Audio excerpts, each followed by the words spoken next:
রাজধানীর খিলগাঁওয়ে অস্ত্রসহ ৩ জন গ্রেপ্তার। একজোট হচ্ছে ভারত, রাশিয়া, চীন। পাকিস্তানের নিরাপত্তা বাহিনী সন্ত্রাসী তুমুল গোলাগুলি, লেফটেন্যান্ট সহ নিহত 16। বাংলাদেশকে $106,30,00,000 দেবে জাপান।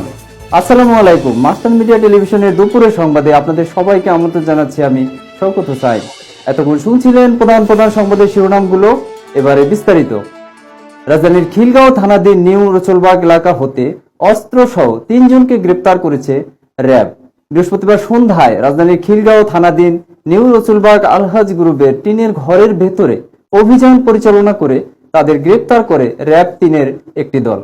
এ সময় তাদের কাছ থেকে একটি বিদেশি পিস্তল, একটি ম্যাগজিন জব্দ করা হয়েছে। আরো জানাচ্ছেন নাহিদ কামাল। এবারে আন্তর্জাতিক সংবাদ।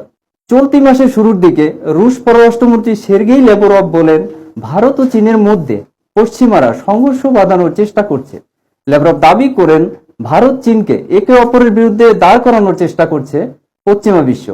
ডিভাইড অ্যান্ড রুল অঙ্ক কষে এশিয়ার 2 শক্তিশালী দেশের মধ্যে সংঘাত তৈরি করতে তৎপর পশ্চিমের দেশগুলো।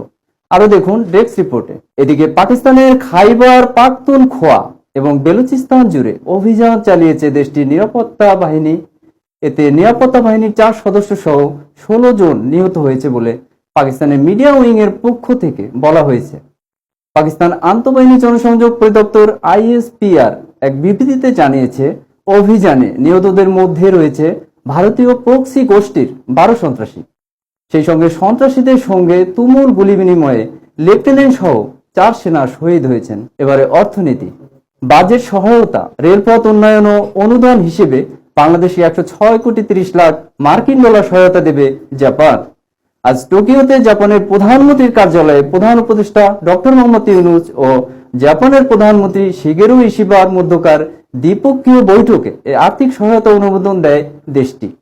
প্রধান উপদেষ্টা deputy press secretary Abul Kalam Azad Majumdar ও প্রধান উপদেষ্টা প্রেস উইং এর পাঠানো এক বিবৃতি বার্তায় এ তথ্য নিশ্চিত করা হয়েছে। দর্শক, এই ছিল দুপুরের সংবাদে। পরবর্তী সংবাদ দেখার আমন্ত্রণ জানিয়ে এখানেই শেষ করছি।